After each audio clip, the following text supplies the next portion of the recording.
उल्लासनगर 3 स्थित अमन टॉकीज में नाजुक रिश्तों नामक सिंधी फिल्म सफलतापूर्वक चल रही है। आइए जानते हैं लोगों से क्या है उनका कहना इस मूवी के लिए।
अॼु असांजे विच में असांजी एक्स महापौर श्रीमती मीना कुमार एलन जी आया आहिनि। उन्हनि जो असां नीलम फिल्म्स ऐं नगर न्यूज़ फिल्म जे तरफ़ां नाज़ुक रिश्तो जी सॼी टीम जे तरफ़ां काफ़ी बेशुमार वेलकम था कयूं।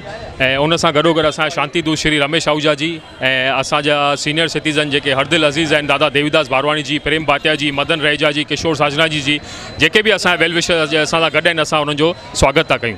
जय झूलेलाल। सिंधी फिल्म नाज़ुक रिश्तो लगातार 6 ॾींहं हाउसफुल रहियो आहे। इन में असांजे शहरवासियुनि ने सहयोग ॾिनो आहे, उनजो मां सभिनी खां पहिरीं उनजो धन्यवाद कंदुमि जो दिलि सां ई पिक्चर ॾिसणु अचनि था।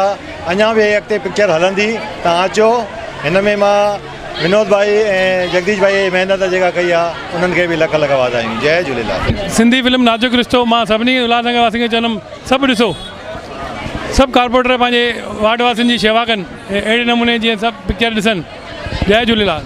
एवरग्रीन सीनियर सिटीज़न क्लब ऐं सभिनी उल्हासनगर जे सभिनी सीनियर सिटीज़न क्लब जे पारां असां विनोद पंजवाणी ऐं जगदीश पंजवाणी जा थोरात आहियूं, जेके सिंधी पिक्चर असांखे सौगात में ॾिनी अथऊं ऐं जेका लगातार अमन टाकीज़ में हाउसफुल वञी रही आहे। सभिनी सिंधियुनि खे इहा ई अपील आहे त महिरबानी करे घणी तइदाद में अची हिन पिक्चर खे ॾिसी करे कामयाबु करियो ऐं कलाकारनि जी हिमत अफ़ज़ाई कयो जीअं बार फिल्मूं ठाहींदा रहनि।